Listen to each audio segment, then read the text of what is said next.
Welcome to Nice and Blunt. We are live. It's Saturday, June 15th, 11:30 a.m. Pacific time, and it's time for another draft over on Underdog. Let's go.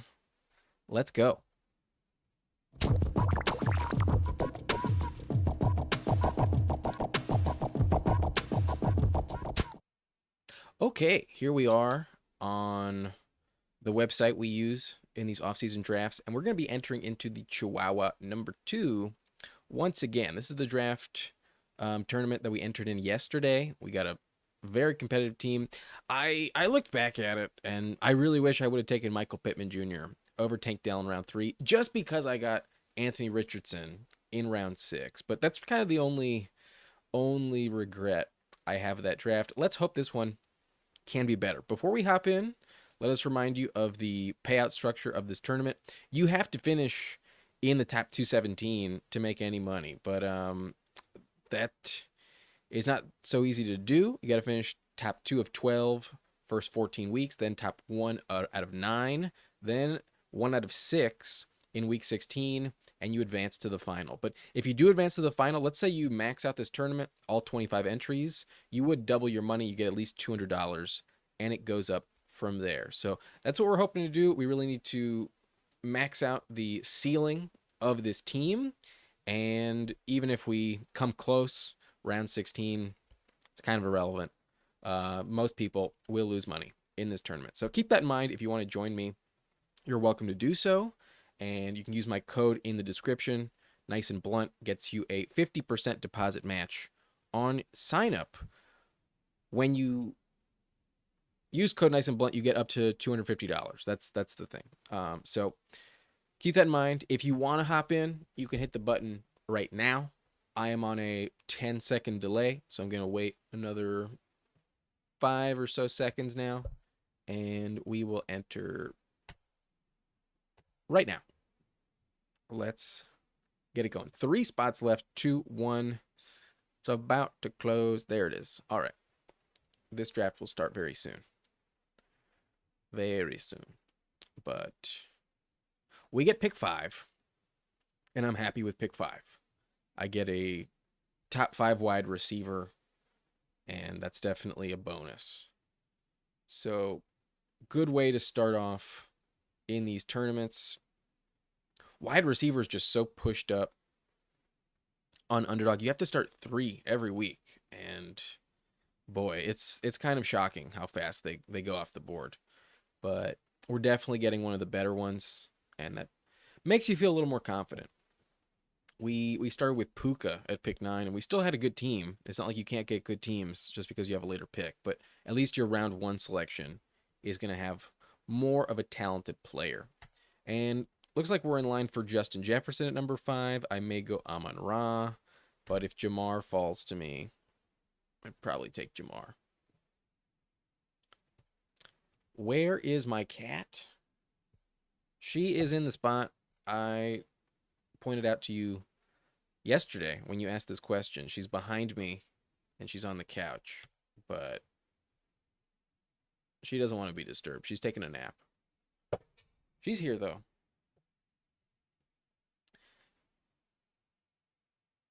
But the draft is underway.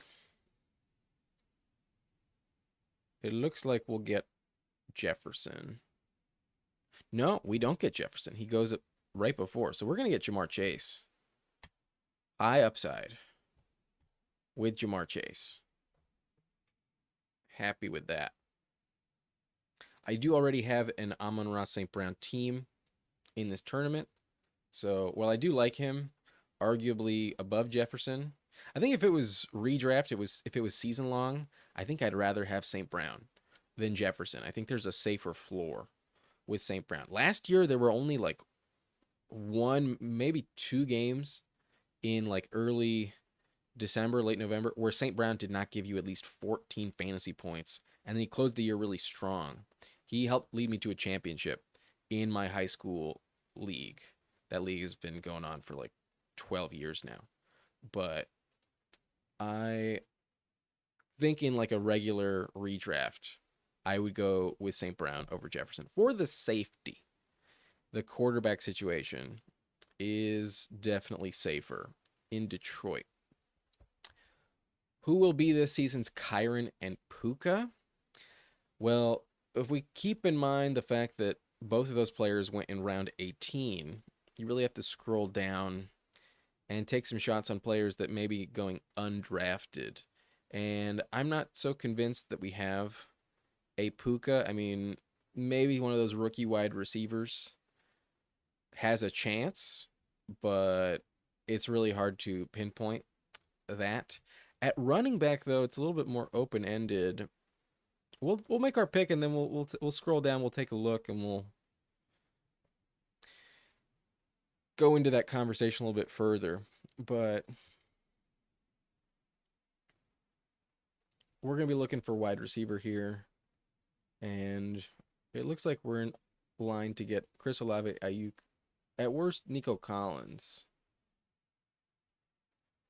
We could go Debo, we could go Jalen Waddle, we could go Mike Evans, but I would feel more confident with one of these top 3 options. So we're looking at Adams or Nico. We took Dell in a previous draft yesterday.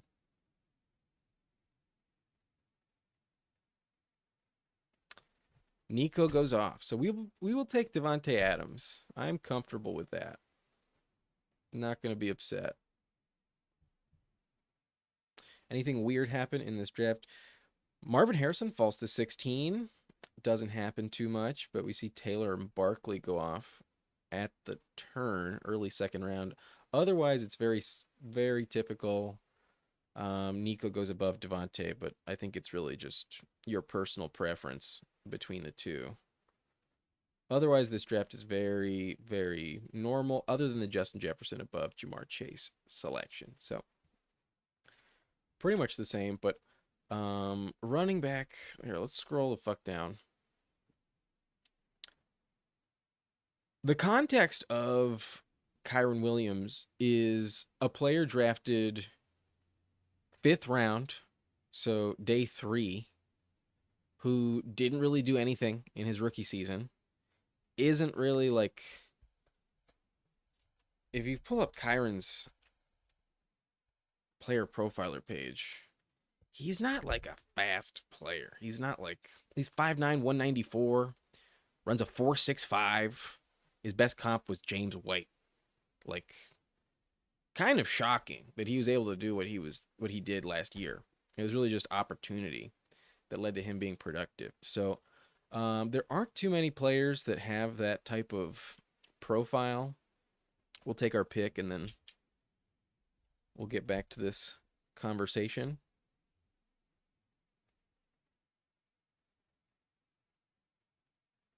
But I don't think I'm going to go Devon Achane. I think I'm going to go with another wide receiver.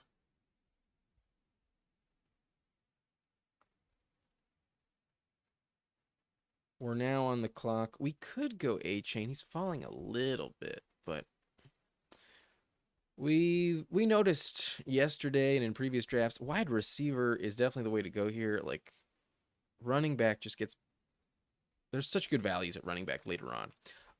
I think we're looking at Neighbors, DJ Moore, Stephon Diggs. I think I'm going to go with Malik Neighbors. Yeah, I'm going to take Malik Neighbors. Comfortable with that start. A veteran in Davante Adams that has always produced high touchdown numbers. A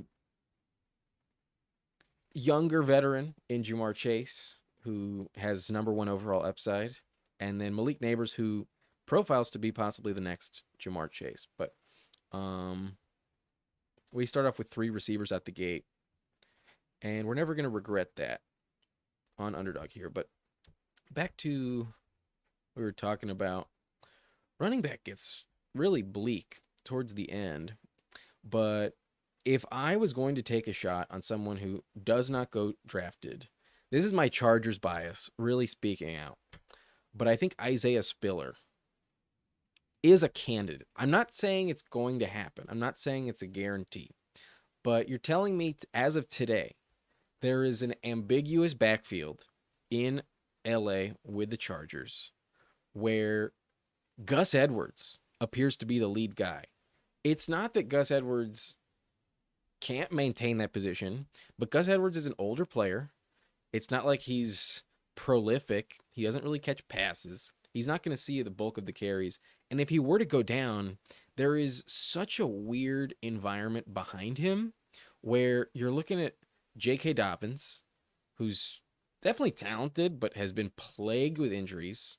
I would be shocked if J.K. Dobbins plays more than like 2 full games. I just it wouldn't shock me at all if that's all he put up. It wouldn't shock me at all if he didn't play any snaps either. His contract is fucking nothing. For an NFL player, it's like $50K guaranteed. They drafted Kimani Vidal out of Troy, and there's no guy that you're like super confident in. So yeah, I know I probably sound crazy here looking at Isaiah Spiller, but let me just remind you Kyren Williams profiler. 4.65, a 5th-round pick, 5'9", 194. We'll go to Isaiah Spiller. He's 6 foot 217, was drafted in the 4th round, and runs a 4.69. It's not like he's fast either. Very similar profile for Isaiah Spiller. So there's no chance I'm keeping him at the top of my queue. I'm not going to get burned by getting timed out and drafting him in round 4. That would be fucking a nightmare. We could just call this draft quits. But if you're telling me you want to sprinkle in Isaiah Spiller at like a 4 or 5% or less rate as just a round 18 flyer with the potential that he actually becomes the RB1 in the Chargers backfield, I think that's not an insane proposition. I've done it a few times, and I really mean just like 3 or 4 times out of like 70 plus drafts. So he's definitely not a player I'm like confident in today, but as practice reports come out and there's less confidence in other Chargers running backs, I think there's a chance. I'm not saying it's a good chance, but there's definitely a chance. We take Travis Kelce here at 44. He falls 6 picks. And this opens the door for a potential Mahomes pairing at pick 53. You sent me on a long escapade with my Isaiah Spiller diatribe here, but monologue more so. But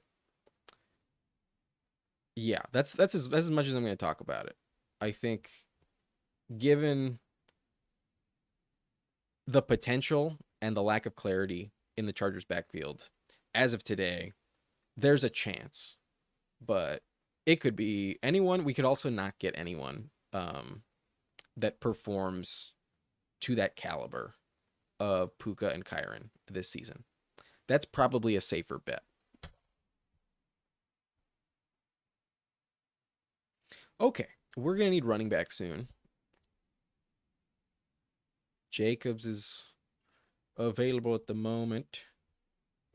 Mahomes goes off the board.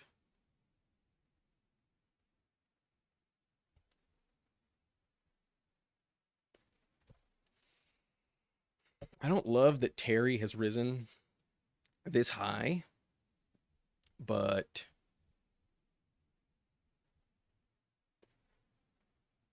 I think we can get a good value at running back coming back around at pick 68, whereas I don't think we can get a caliber of wide receiver that offers the upside of Terry McLaurin. This also opens us up for Jaden Daniels later on. So we're going to draft our 4th wide receiver in Terry McLaurin. T. Higgins, pick 36. Interesting. A riser in this draft. Derrick Henry, 26. We got him at pick 40 yesterday, so big difference. Trey McBride over Kelce, I think, is very notable in this draft. But CJ Stroud, pick 51. Anthony Richardson, pick 50. I got some deals yesterday. Holy shit. Jacobs at 56, though. That's where we took him. We took him 57. It's been pretty much the same thing. Anyways, are there any teams that I'm like jealous of so far? I think the Christian McCaffrey team has a good start. They get Waddle, Devontae Smith, Mahomes paired with Hollywood. The CeeDee Lamb team, a little heavy on running back. Pick 3,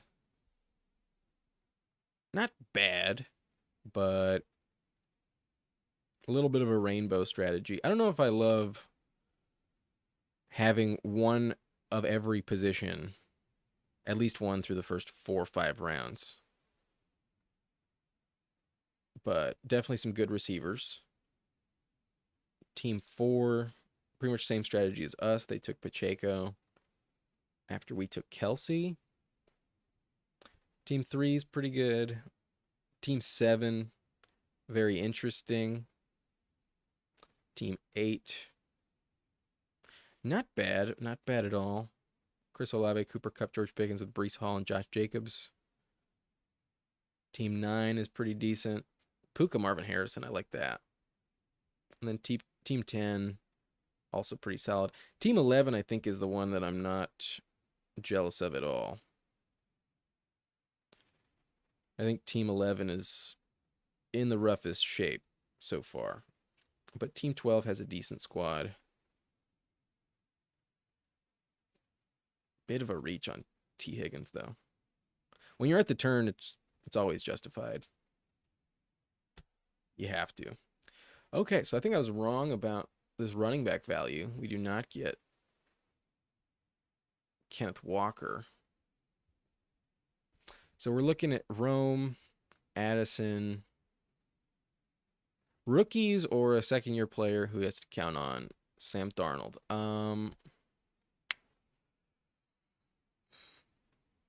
I think we're going to take the most talented one, and we're going to go with Rome Odunze.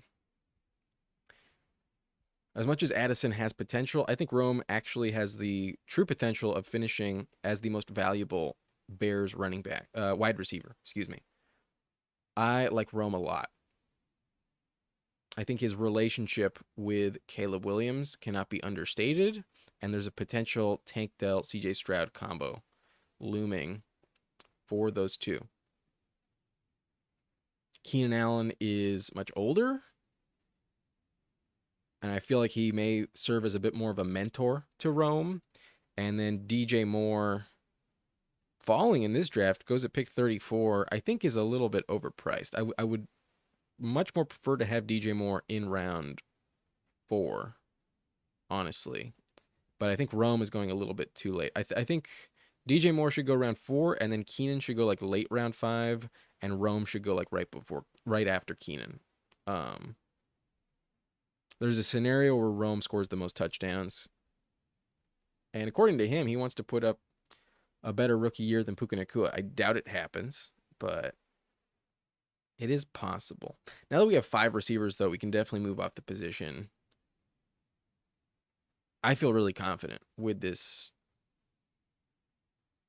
quintet. I believe that's the term. Quintet.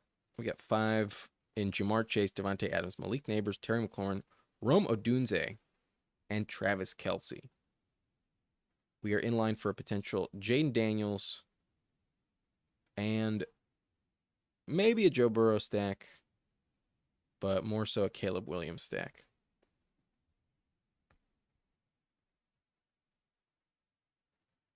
I'd be comfortable with Alvin Kamara here, and he is available.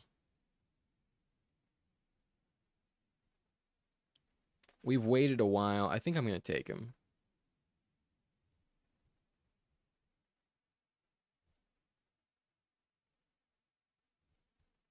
Yeah, I think that's probably the wise move. I'll take Alvin Kamara. Kamara was super productive when healthy last year, and he catches so many passes. The only question mark is, will he stay healthy? How old is he now? He is going to turn 29, July 25th. So definitely getting up there, but I didn't feel like he lost a step. And last season, he only played 13 games. He was suspended, and I think he missed a game. But 180 carries for 694 yards. Not amazing. Yards per attempt, almost a career low of 3.9. So pretty average. Nothing special there. But 5 rushing touchdowns. Where he's still incredible is in the receiving department. 86 targets, 75 catches, 466 yards, only 1 receiving touchdown. So only 6 touchdowns in 13 games. Could be better, but it was better than the previous season. And 1,160 yards from scrimmage in 13 games is still really good. From a fantasy perspective, is this going to give me like full stats? We're not on the clock yet.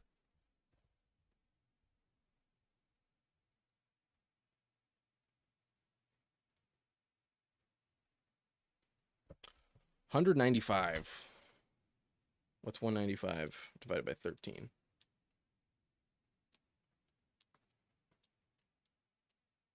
15 fantasy points per game. Not bad.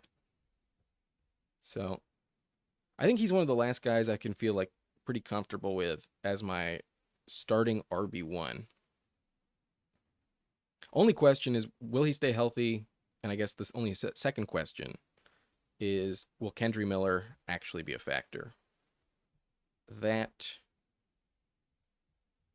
is the only concern. But I like our team so far. We have a very good tight end, excellent wide receiver core.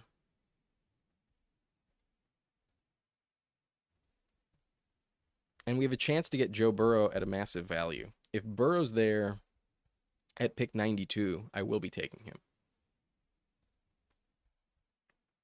He is not. He goes at 89 to a team that has him unstacked. We can't go Ferguson. We have Kelsey already. But we can go Zamir White. We can go DeAndre Swift. We can go Jaylen Warren or Zach Moss. I think I prefer Zamir. We need more of a floor, higher floor. Swift is off the board. Okay.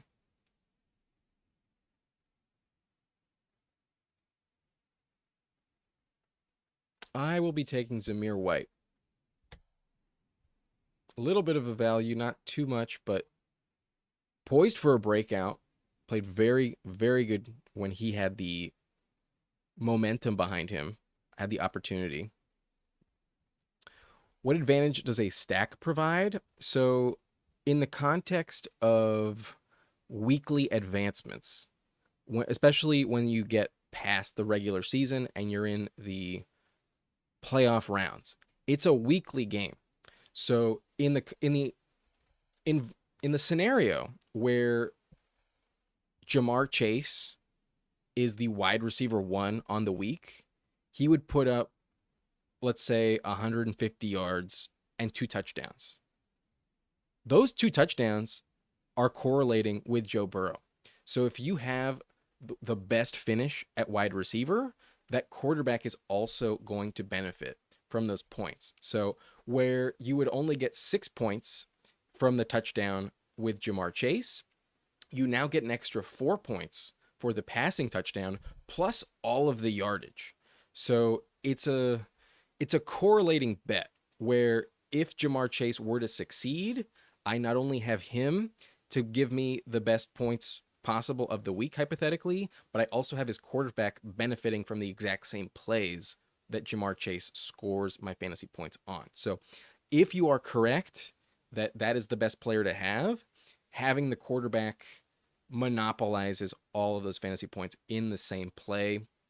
And it's much more likely that that quarterback specifically goes off as well, where, you might just have a random other quarterback. Like, let's say if we only get the Gardner Minshew stack, like hypothetically, we punted quarterback forever and Gardner Minshew was our quarterback. If Ja'Marr Chase is the one you want, it's much better to have Joe Burrow than Gardner Minshew. I mean, obviously that's an easy bet, but let's say it's Patrick Mahomes and the Chiefs just blow out the Steelers in week 17 and Isaiah Pacheco does it all on the ground. Meanwhile, Jamar Chase has a blow up week. You'd much rather have Joe Burrow in that instance than Patrick Mahomes. It's not necessarily the case, but it's definitely more likely. And running back just flew off, so that's a bummer.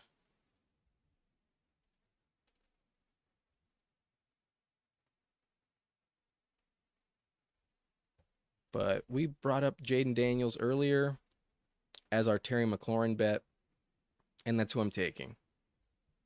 Jaden Daniels is our QB1, stacked with Terry McLaurin. So let's pull up the schedule. If we somehow make it to week 17, the Falcons and the Commanders are playing. The Falcons don't have a great secondary. So in the event where Terry McLaurin goes off, I'm getting all of those points from his quarterback as well. So that is why stacking is beneficial.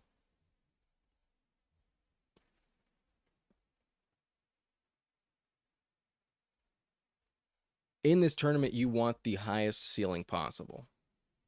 And that's, while it's not going to like massively increase it from a minute percentage standpoint of like the teams that even advance, even a decimal point is a big advantage in terms of like the difference between a 2% advance rate and a 2.2% advance rate. Like in the context of all of these entries, that's actually a pretty significant bump. It may sound small, but it is a decent thing. So while you can be right about it and it really pays off for you, you can also be wrong and it's more punitive. Like if you told me Jaden Daniels has the worst week of any quarterback, then obviously Terry McLaurin's going to suck that week. Obviously, if Jaden Daniels only throws for 100 yards, where is Terry getting more than that? You know, but if Jaden Daniels throws for 350 and somehow 220 go to Terry McLaurin, then holy shit, you hit the jackpot with that bet. But yeah, I got a little unlucky at running back. Round 8, the 8-9 turn, just from picks 86 through 103 in this draft, there wasn't a single wide receiver. You saw Najee, Ramondre, Connor, Burrow, Love, Swift, Samir, Pollard, Mostert, Moss, Ferguson, Warren, Devin Singletary, early on Singletary. Wow. Trey Benson, Caleb Williams, Jaden Daniels, Dak Prescott, Brock Purdy. Boy. The best value in this stretch was Joe Burrow by far at pick 89. I'm sure Team 8 does not regret that pick in any way, shape, or form. But fuck, we are getting boxed out of running back. That's rare to happen, but holy shit.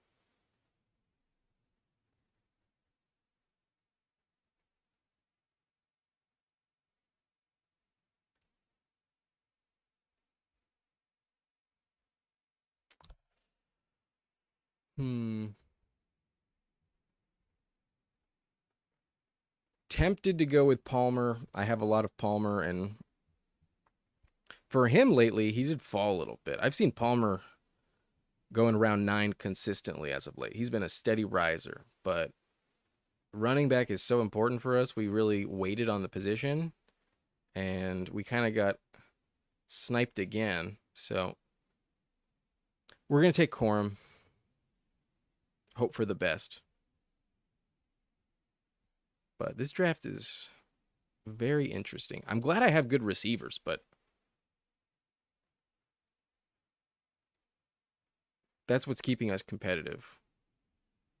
Running back is a bit scarce. Ford goes. I do love me some Jerome Ford.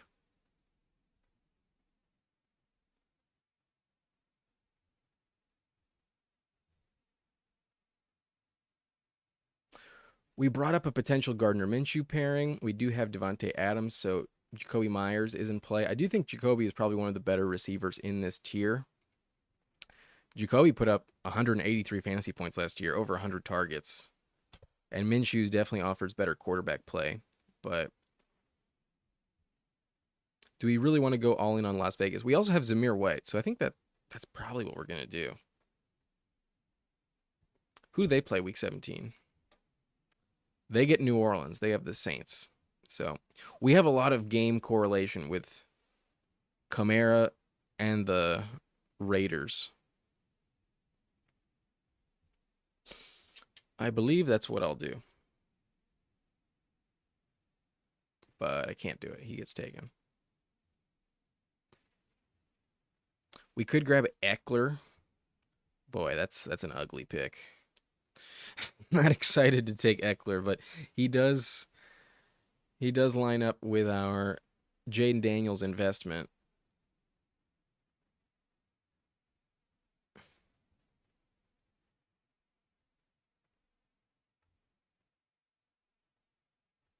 Fuck it. Maybe he has a resurgence this year. Maybe it happens, but we know he's going to catch passes. If he scores like 8 receiving touchdowns from Jaden Daniels, that's just furthering our Washington stack. But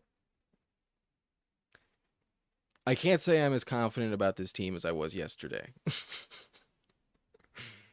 When Eckler is kind of a decent bet on your team, that's usually not going to work out. But the fact that his ADP has fallen to around 11, I have very little of him. I'm comfortable with this ADP. There aren't that many other players that you can really tout with more opportunity in front of them than a guy like Austin Eckler. Once Jerome Ford goes off, the only other player I'd be really dying to have would be Charbonnet, but he doesn't line up with our team. And I have plenty of Charbonnet, so. Okay. Do me a favor, if you're watching, hit that like button for me. Subscribe to the channel if you have not done so already. And help boost this video in the algorithm. But, yeah, let's return. Our team so far, we went heavy wide receiver.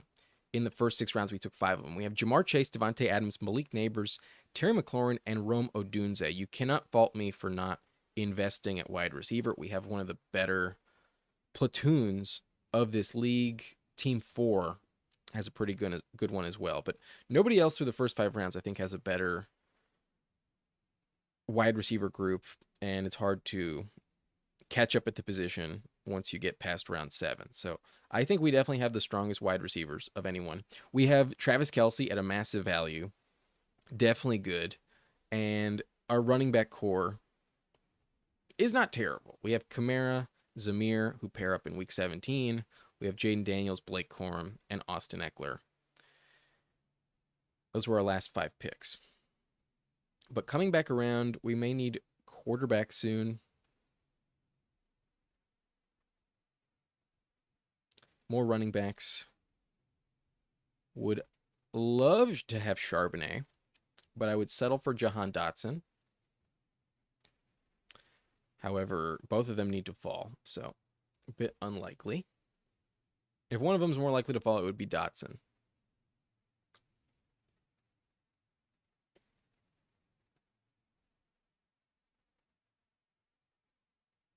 We could also go Freiermuth. Freiermuth lines up with Kelce in round 17. He goes off the board. That's good because I don't need tight end as much on this roster.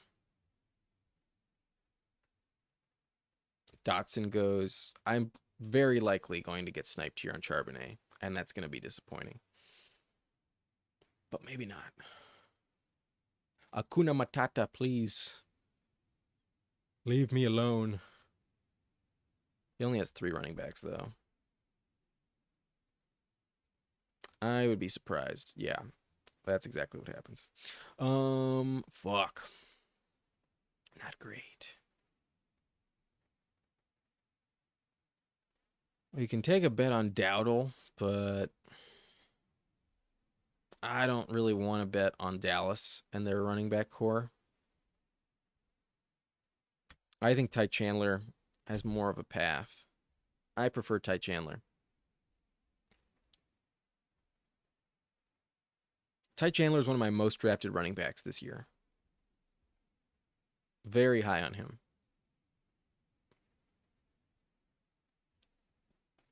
Aaron Jones usually misses time. Aaron Jones is, I think, older than Kamara. I think Aaron Jones is 30.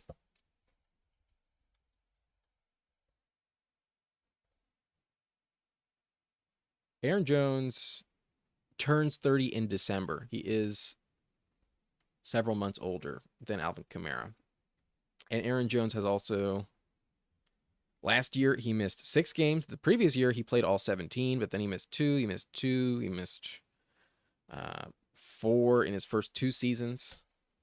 Aaron Jones is expected to miss some time, and Ty Chandler can definitely produce like he did last year when given the opportunity.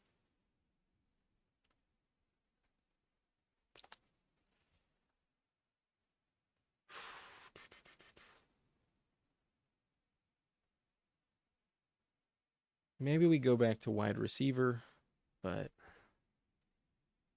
I don't love it.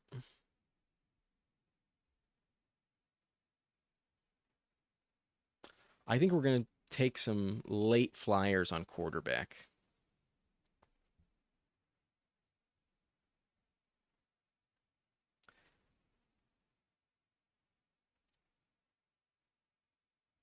I would prefer Darnell Mooney over Quentin Johnston. There's some potential for Quentin Johnston, but I don't see a lot of pass attempts with the Chargers offense. I think if you're not getting Palmer or McConkey, it's not a great bet. Roman Wilson over Darnell Mooney. Interesting. We will take Darnell Mooney. Lloyd has a path, but I definitely prefer Josh Jacobs, and A.J. Dillon is still there. Jalen Wright also in a 3 running back committee. Needs some injuries. I think they're more likely in Miami, but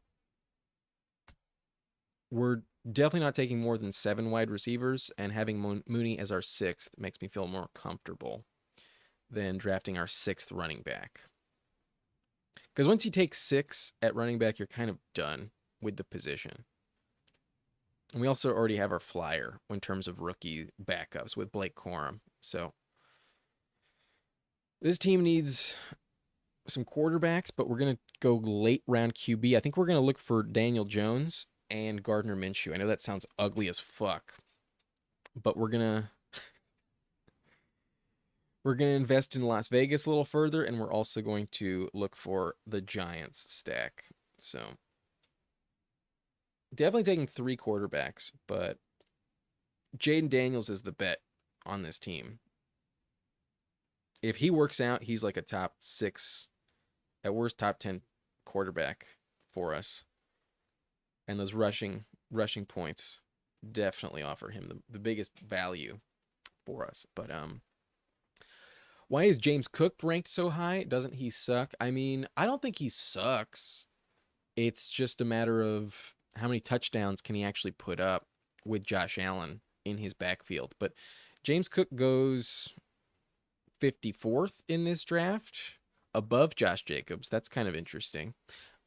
He wasn't like atrocious at the end of the season. When they switched to Joe Brady as the offensive coordinator, he actually put up some really good games, most notably that Dallas game where he ran for like 200 yards. I don't think James Cook is bad. My only concern is that he doesn't give you enough touchdowns. He only scored 6 last year, despite playing all 17 games. Josh Allen scored, 15? But James Cook put up 1,567 yards from scrimmage last year. Over 1,100 rushing yards, 4.7 yards per carry, 5.7 as a rookie. And he also caught 44 passes, another 45 yards. He doesn't suck. I think he's going to finish as a top 15 running back if the touchdowns come back to him. If he puts up 12 plus touchdowns, I think he could finish top 8, top 6 possibly at the position. He has that upside. It's just a matter of how much does he get vultured on the goal line. And with all of the new pieces and faces that are gone in Buffalo, I would expect him to be moving up the board in terms of production this year as opposed to last year. I think he's very appropriately ranked. I think him, Rashad White, Joe Mixon. I'd rather have Josh Jacobs over over those three, but I think they're all in the same tier. I rank him above Kenneth Walker, but we're on the clock. His only backup is Ray Davis, who we could take. There's also Ben Sinnott available, but two teams behind us only with 3 running backs. I think it's more important to grab running back. I'm going to grab Ray Davis.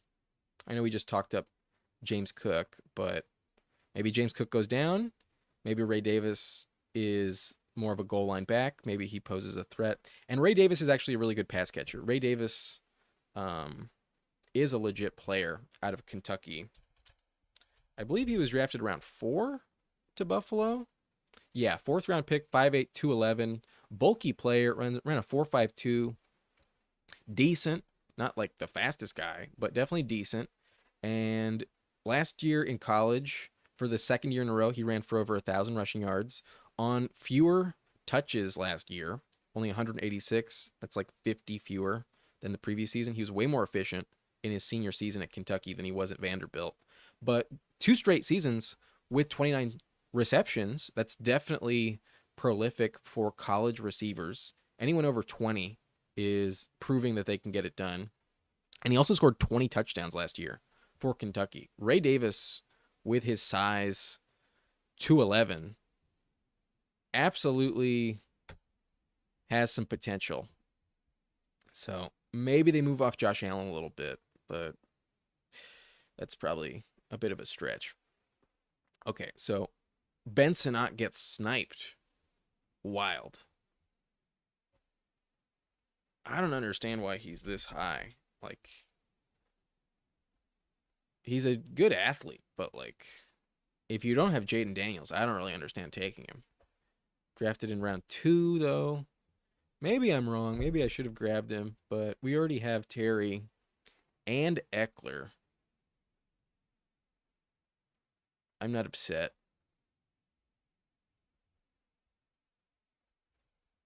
I've been taking a lot of Conklin lately. A lot of Conklin. Maybe too much, but I do think he's the most valuable tight end in this round. Him and Cade Otton in the same boat. DeMario is kind of interesting.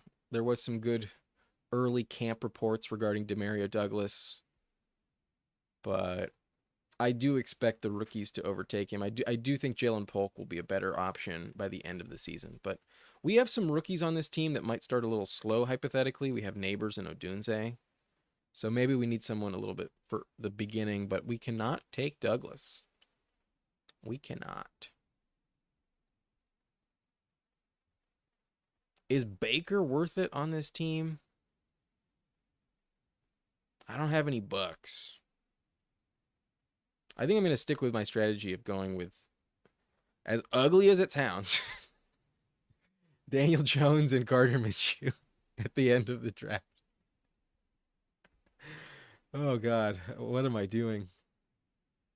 I'm probably screwed for that. But we've been taking a lot of Tyler Conklin. I'm going to go Cade Otton instead. I'm going to go Cade Otton. And now we're done at tight end. Boy, I'm probably making a mistake with that plan. But that's the motivation. We took Richardson early yesterday. I've taken some teams with Mahomes, with Hurts. And this one has Jaden Daniels. We're going to make him our QB1, but boy, does that sound like a terrible idea. Maybe it works out. Fuck. Ugh, ugly plan. But with that in mind, we only have one more positional pick. So we're going to grab a 7th receiver. late round guy, and we're probably going to make it Darius Slayton. Wandale's off the board. And if we're betting on Daniel Jones, then we're betting on the Giants offense. So Slayton, Daniel Jones, and Gardner Minshew.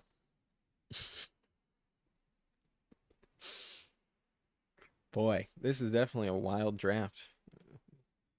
Wild strategy.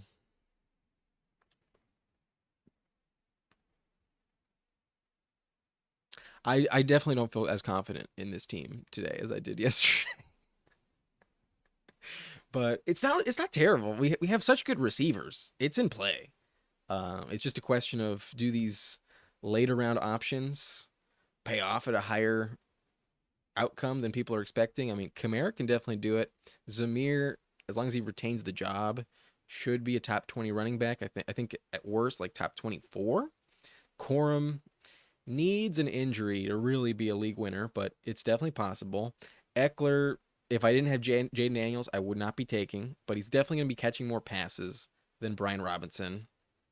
It is more of a correlating stack if you are going to take Jaden and a commander running back.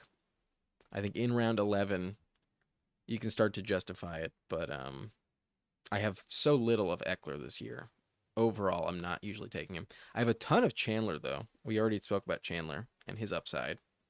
Anything happens to Aaron Jones, I think he's a top 15 running back. I'm not going to go top 10, but I think the volume is there to really carry him. And with the quarterback situation there, I think there is some high touchdown upside in Minnesota. And then Ray Davis, we're hoping for some goal line touches and maybe a James Conner injury. But he will be catching passes in that backfield. That is for sure. So he has the Latavius Murray role lined up for him.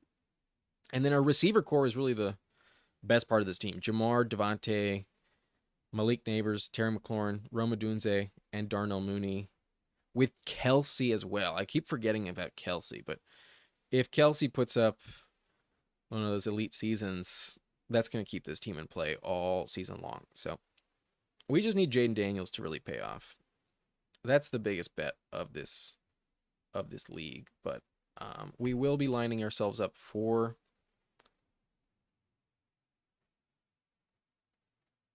should I pass on? Because it's going to become obvious that I need him. Maybe I just take him here. Yeah, I think it's more critical that I have Daniel Jones on this roster than gamble about losing him, because the team at 1 only has one quarterback in Patrick Mahomes.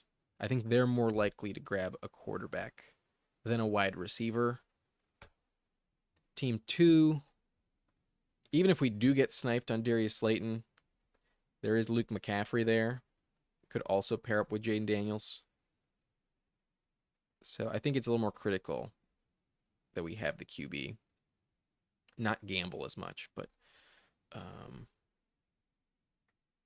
I think we'll be fine regardless.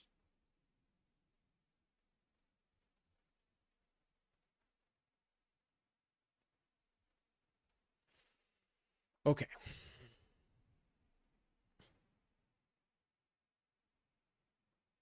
But I'm definitely not grabbing Isaiah Spiller in this draft.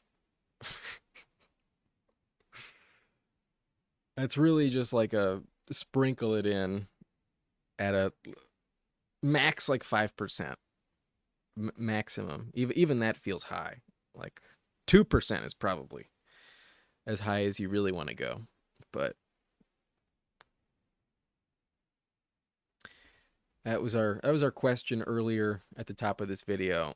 Who will be this season's Kyren and Puka? I can't feel confident answering the Puka question. It's very hard to predict. There's no offenses that I think offer the targets that the Rams had, and then it's really hard to find like a Cam Akers replacement scenario. But Isaiah Spiller in the Chargers backfield could shock us all and actually be the guy that you want in LA.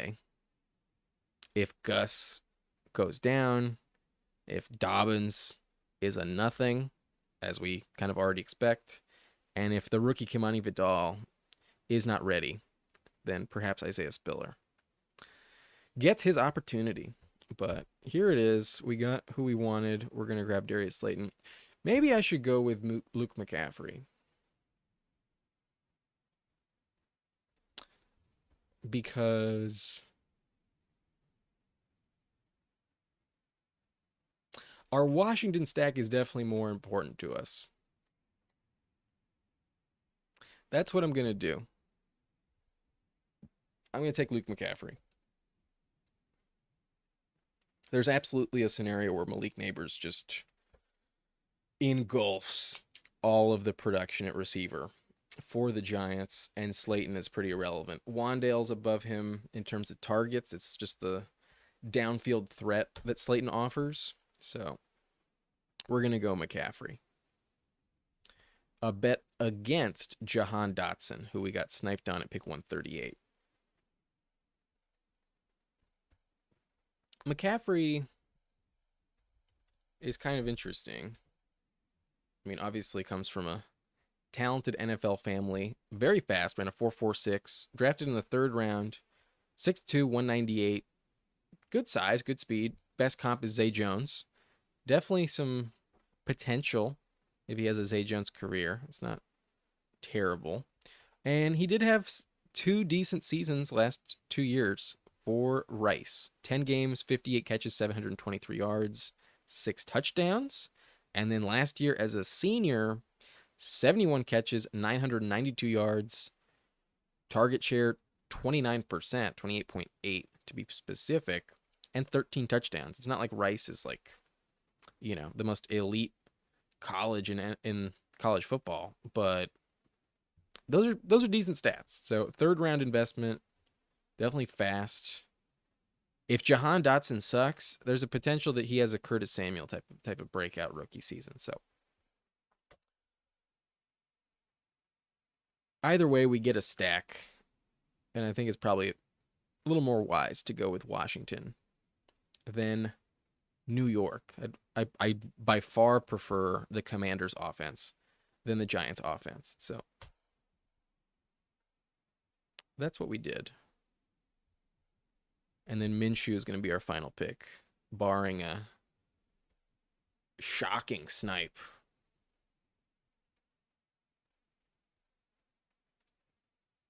Nobody has Jacoby, so we'll be fine. But yeah, quarterback is ugly. Everything else I'm comfortable with on this team.